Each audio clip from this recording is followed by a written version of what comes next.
Hello, doctor Abdussalam Umar with you. മിക്കവാറും ബിസിനസ്സുകാർ അറിവില്ലായ്മ കൊണ്ട് ചെയ്യുന്ന ഒരു തെറ്റ്, അതല്ലെങ്കിൽ അറിവില്ലായ്മ കൊണ്ട് ചെയ്യാത്ത ഒരു നല്ല കാര്യം, രണ്ടും ഒന്ന് തന്നെയാണ്. അതിനെക്കുറിച്ചാണ് ഇന്നത്തെ ചർച്ച. അതായത് ഞങ്ങൾ ബിസിനസ് ഇമ്മർഷൻ്റെ ഇടയിൽ ഒരു 2 ദിവസം മുഴുവൻ ചെയ്തിരുന്ന ഒരു ചർച്ച പേഴ്സണൽ ബ്രാൻഡിങ്ങിനെ കുറിച്ചായിരുന്നു. അപ്പോൾ അതിൽ 10 കമ്പനികളിൽ ഏകദേശം 8 പേർക്കും ഒരു അതിനെക്കൊണ്ട് അത് വേണ്ട, അതൊരുമാതിരി ഒരു ബ്രാഞ്ച് പരിപാടിയാണ് എന്നുള്ള രീതിയിൽ പേഴ്സണൽ ബ്രാൻഡിങ് ചെയ്യുന്നതിനോടൊരു വിമുഖത ഉണ്ടായിരുന്നു. അപ്പോൾ നമ്മൾ കുറച്ചും കൂടി ഡീറ്റെയിൽ ആയിട്ട് അതിനെക്കുറിച്ച് പഠിച്ചപ്പോൾ പൊതുവെ സമൂഹത്തിൽ ഈ പേഴ്സണൽ ബ്രാൻഡിങ് എന്ന് പറഞ്ഞാൽ എന്താണെന്നതിനെ കുറിച്ച് ഒരു പൊതുധാരണ ഉണ്ടായിട്ടുണ്ട്. അതായത് പേഴ്സണൽ ബ്രാൻഡിങ് എന്ന് പറഞ്ഞാൽ നമ്മൾ എന്താണ് പറയുക, നമ്മുടെ സമൂഹത്തിൽ കണ്ടുവരുന്ന കുറേ ആക്ടിവിറ്റീസ് ഉണ്ടല്ലോ. ഫോർ എക്സാമ്പിൾ എടുക്കുകയാണെങ്കിൽ ഒരാൾ ഒരു ദാനധർമ്മം ചെയ്യുന്നു, ആ ദാനം ചെയ്യുന്നതും ആ ദാനം ചെയ്യപ്പെടുന്ന ആളുടെ ഫോട്ടോയും അവരുടെ ദയനീയതയും ഒക്കെ എടുത്ത് സോഷ്യൽ മീഡിയയിൽ ഇട്ടിട്ട് ഇങ്ങനെ അതുകൊണ്ട് ഒരു റീച്ച് ഉണ്ടാക്കുക, അത് പേഴ്സണൽ ബ്രാൻഡിങ് അല്ല. അതല്ലെങ്കിൽ ഒരു വീട് വെച്ച് കഴിഞ്ഞാൽ ആ വീട് വെച്ചാൽ ഒരു ഫോട്ടോ ഒക്കെ ഇടാം, പക്ഷേ അത് ആ വീടിന്റെ ഫോട്ടോ വീഡിയോ ഇട്ട് ഇങ്ങനെ ആറാട്ട് നടത്തി അത് ചെറിയ രീതിയിൽ ഒരു പ്രാഞ്ചിയിലേക്ക് പോകും. അതല്ലെങ്കിൽ നമ്മൾ പറയല്ലോ ഒരു ശരിയില്ല അത് പരിപാടി.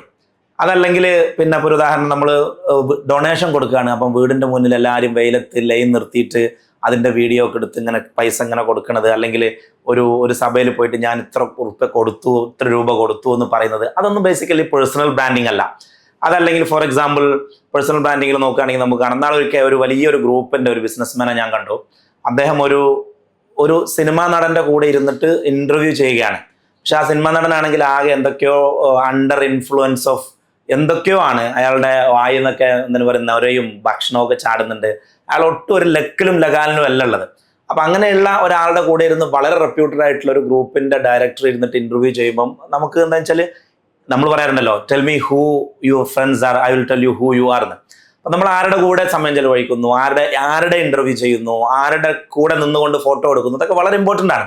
മറ്റൊരിക്കൽ നമ്മൾ കണ്ടത് ചിലപ്പോൾ ഉണ്ടായാലുണ്ട് പേഴ്സണൽ ബ്രാൻഡിങ്ങിന്റെ ഭാഗമായിട്ട് പിന്നെ ശ്രീലങ്കയിലോ ചെന്നൈയിലോ ഒക്കെ പോയിട്ട് 3-4 ലക്ഷം രൂപ കൊടുത്ത് PhD എടുക്കുക, ഡോക്ടർ എന്ന് വിളിക്കാം.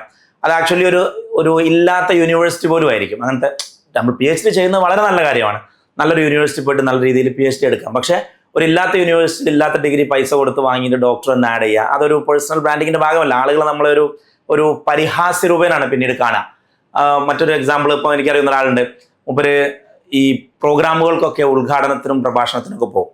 അതെങ്ങനെയെന്ന് വെച്ചാൽ മൂപ്പര് അങ്ങോട്ട് പൈസ കൊടുക്കും, 500 രൂപ 1000 ദിർഹംസ് പൈസ കൊടുത്തിട്ട് പ്രോഗ്രാമിൽ എന്നെ വിളിക്കണം കേട്ടോ എന്ന് പറഞ്ഞിട്ട് അങ്ങോട്ട് പോയിട്ട് അയാളൊന്ന് ഉദ്ഘാടനം ചെയ്യും, അല്ലെങ്കിൽ മുഖ്യ പ്രഭാഷണം നടത്തും. എന്നിട്ട് പിന്നെ പത്രത്തിൽ അതിനൊരു കണ്ടീഷൻ ആകുള്ളത് പത്രത്തിൽ എൻ്റെ പേര് വരണം കേട്ടോ എന്നുള്ളത്. അപ്പം അങ്ങനെ തുടങ്ങിയിട്ട് പേഴ്സണൽ ബ്രാൻഡിങ്ങും പ്രാഞ്ചിയും എന്ന് പറയുമ്പോൾ അത് ഭയങ്കര ഒരു ചെറിയ മൈന്യൂട്ട് ഡിഫറൻസ് തമ്മിലുള്ളൂ, വെരി മൈന്യൂട്ട് ഡിഫറൻസ്. അതിനങ്ങോട്ട് എന്താ പറയുക, പേഴ്സണൽ ബ്രാൻഡിങ്ങിൻ്റെ ചെയ്യും വേണം.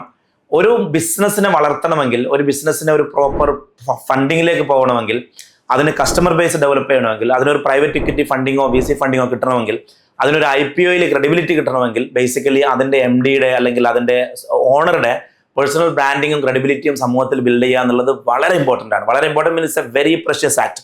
പക്ഷേ എങ്ങനെയാണ് പേഴ്സണൽ ബ്രാൻഡിങ് ചെയ്യേണ്ടത് എന്നറിയാത്തത് കൊണ്ട്, അറിവില്ലാത്തത് കൊണ്ട് ഒരുപാട് ആളുകൾ പേഴ്സണൽ ബ്രാൻഡിങ്ങിന്റെ പേരിൽ ആക്ച്വലി സമൂഹത്തിന്റെ മുമ്പിൽ വലിയ ഒരു പരിഹാസ്യ കഥാപാത്രം. ഇപ്പം ഗൾഫിൽ നിന്ന് വണ്ടി കൊണ്ടുവരിക, എന്നിട്ട് നാട്ടിൽ 4-5 ശിങ്കിടികളെ കൂട്ടിയിട്ട് ആ വണ്ടിയൊക്കെ എടുത്തിട്ട് ഇങ്ങനെ റോട്ടിലൂടെ ഇങ്ങനെ ആളായി നടക്കുക, അങ്ങോട്ട് അതിന്റെ വീഡിയോ ഒക്കെ എടുത്ത് കച്ചാക്കുക. ചില ആളുകൾ കാണാം പിന്നെ എന്താ പറയുക, അവരുടെ പേഴ്സണൽ വീഡിയോസ്, അതായത് വീടിന്റെ അകത്തളങ്ങൾ, കുടുംബത്തിന്റെ സ്വകാര്യതകൾ ഒക്കെ എടുത്തിട്ട് ഇങ്ങനെ വീഡിയോ എടുത്തിട്ട് ഇങ്ങനെ ഇടുക. അതൊന്നും ജനങ്ങൾക്ക് അറിയേണ്ടതില്ല. അപ്പൊ അതൊക്കെ പറയുമ്പോൾ ഇപ്പോൾ ഒന്നും ചെയ്യാൻ പറ്റില്ല, എന്താ ചെയ്യുക. അപ്പൊ പേഴ്സണൽ ബ്രാൻഡിങ് എന്ന് പറഞ്ഞാൽ എന്താണെന്ന് വ്യക്തമായിട്ട് നമ്മൾ പഠിക്കേണ്ടത് തന്നെയുണ്ട്. കാരണം പേഴ്സണൽ ബ്രാൻഡിങ് ചെയ്യാതെ ഒരു ബിസിനസ്സിന് ഒരു പരിധിക്ക് ശേഷം പിന്നീട് അങ്ങോട്ട് വളരാൻ പറ്റില്ല.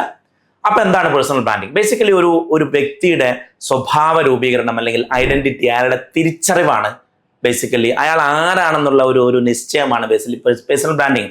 അപ്പൊ അതിൽ നമ്മൾ ചർച്ച ചെയ്യുമ്പോൾ അയാളുടെ വിഷനെ കുറിച്ച് ചർച്ച ചെയ്യണം. അയാളുടെ കാഴ്ചപ്പാട് എന്താണ്? കാഴ്ചപ്പാട് ഒരു സ്ട്രെങ്താണ്. അതല്ലെങ്കിൽ അയാളുടെ പർപ്പസ് ഓഫ് ലൈഫ് എന്താണ്? അയാളുടെ ജീവിതത്തിൽ അയാൾ സമൂഹത്തിന് വേണ്ടി സംഭാവന ചെയ്യാൻ പോകുന്ന ഏറ്റവും പ്രധാനപ്പെട്ട ഘടകങ്ങൾ എന്തൊക്കെയാണ് എന്നുള്ള സമൂഹത്തിൽ ചർച്ച ചെയ്യപ്പെടണം. എന്തെന്ന് വെച്ചാൽ സമൂഹം അയാളിലൂടെ ഇൻസ്പയർ ആവട്ടെ ഇനിയും കൂടുതൽ സാമൂഹിക സേവനങ്ങൾ ചെയ്യാൻ വേണ്ടിയിട്ട്. അപ്പൊ നമുക്ക് പറയാം, ഫോർ ഉദാഹരണത്തിന് Lulu group to build 1000 homes in എന്താണ് പറയുക നോർത്തേൺ ഇന്ത്യ. വീടുകളില്ലാത്ത 1000 ആളുകൾക്ക് വീട് വെച്ച് കൊടുക്കാൻ ലുലു ഗ്രൂപ്പ് തീരുമാനിച്ചു. അല്ലെങ്കിൽ അതൊരു ഒരു പർപ്പസ് ഓറിയന്റഡ് പേഴ്സണൽ ബ്രാൻഡിംഗ് ആണ്. ലുലു ഫോർ എക്സാമ്പിൾ പറയാണ്, അതല്ലെങ്കിൽ Nesto group to open 200 outlets across GCC. അതൊരു വിഷൻ ബ്രാൻഡിംഗ് ആണ്. അപ്പോൾ ഒരു കാഴ്ചപ്പാടുള്ള ഒരു ബ്രാൻഡാണെന്ന് തിരിച്ചറിയുന്നതാണ് ബേസിക്കലി വിഷൻ ബ്രാൻഡിങ്. പിന്നെ പ്രധാനമായിട്ടും ബ്രാൻഡിങ്ങിൽ ചർച്ച ചെയ്യേണ്ടത് നമ്മുടെ വാല്യൂ സിസ്റ്റത്തെയാണ്. കാരണം നമ്മളെ ഫോളോ ചെയ്യുന്ന, നമ്മളെ വിശ്വസിക്കുന്ന ആളുകൾ, നമ്മൾ ഫോളോ ചെയ്യുന്ന മൂല്യങ്ങളിൽ വിശ്വസിക്കുന്ന ആളവരാണ്. അപ്പം നമ്മുടെ മൂല്യങ്ങൾ എന്തൊക്കെയാണ്?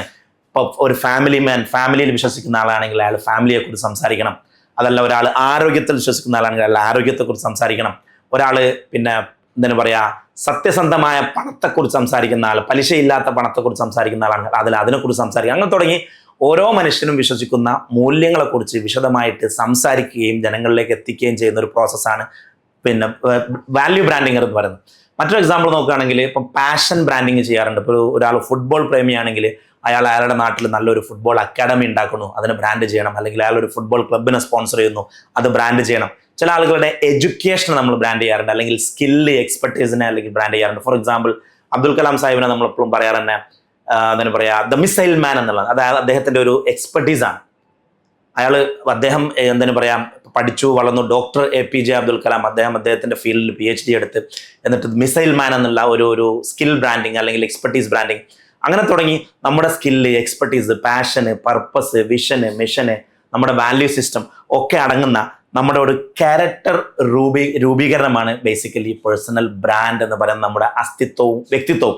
അത് സമൂഹത്തിന് മുന്നിലേക്ക് നമ്മൾ പ്രസന്റ് ചെയ്യുക എന്നുള്ളത് നമ്മുടെ ഗ്രോത്തിന്റെ ഭാഗമാണ്. അതേസമയം ഇത് അറിയാത്ത ഒരാൾ ഏതെങ്കിലും ഒരു ബ്രാൻഡിങ് ഏജൻസിക്ക് കോൺട്രാക്ട് കൊടുത്തിട്ട് നമ്മൾ ഇങ്ങനെ നമ്മളുടെ എല്ലാ പേഴ്സണൽ ലൈഫും പുറത്ത് കാണിക്കേണ്ടതും എനിക്കതിൽ ഏറ്റവും ഒരു ബുദ്ധിമുട്ടായിട്ട് തോന്നിയിട്ടുള്ള കാര്യങ്ങൾ, ഒരു സഹായം നൽകുമ്പോൾ ആ സഹായം നൽകുന്ന ആളുകളുടെ മുഖവും ദയനീയതയും അവരുടെ കരച്ചിലും അവരുടെ വേദനയും അവരുടെ മുറിവുകളും ഒക്കെ പുറത്ത് കാണിച്ചുകൊണ്ട്, ഈവൻ വിധവകളുടെ മുഖവും കുട്ടികളുടെ ദയനീയത ഒക്കെ പുറത്ത് കാണിച്ചുകൊണ്ട് അത് വെച്ചിട്ടൊരു പണക്കാരൻ എന്തിനു പറയാ സാമൂഹ്യ മധ്യത്തിൽ പോസ്റ്റ് ചെയ്യുക എന്നുള്ളത് ശരിക്കും നമ്മളൊക്കെ നമ്മുടെ കുട്ടിക്കാലത്ത് അനുഭവിച്ച വലിയൊരു പ്രശ്നമായിരുന്നു. ഇനി പേഴ്സണലി പറയുകയാണെങ്കിൽ തന്നെ അത് വലിയ വേദന ഉണ്ടാക്കും. ഈ ആളുടെ അഭിമാനം വിട്ടിട്ട് വേണ്ടല്ലോ നമ്മൾ പേഴ്സണൽ ബ്രാൻഡിങ് ചെയ്യാൻ വേണ്ടിയിട്ട്. അപ്പം പേഴ്സണൽ ബ്രാൻഡിങ്ങിൻ്റെ കൺക്ലൂഷൻ, അത് ചെയ്തേ പറ്റൂ. ബിസിനസ്സിൻ്റെ ഒരു നിശ്ചിത ലെവൽ ഓഫ് പബ്ലിക് ഫണ്ടിങ്ങിലേക്ക് നമ്മൾ പോകുന്ന സമയത്ത് പേഴ്സണൽ ബ്രാൻഡിങ്ങും ക്രെഡിബിലിറ്റി ഉണ്ടാക്കാതെ നമുക്ക് പോകാൻ പറ്റില്ല. പക്ഷെ അത് കറക്റ്റ് ആയിട്ടില്ലെങ്കിൽ നമ്മൾ സമൂഹത്തിൻ്റെ മുമ്പിൽ വെറും ഒരു പ്രാഞ്ചിയോ അല്ലെങ്കിൽ വെറും ഒരു പരിഹാസ്യ കഥാപാത്രമോ മാത്രമായി മാറുമെന്നുള്ളതാണ് യാഥാർത്ഥ്യം.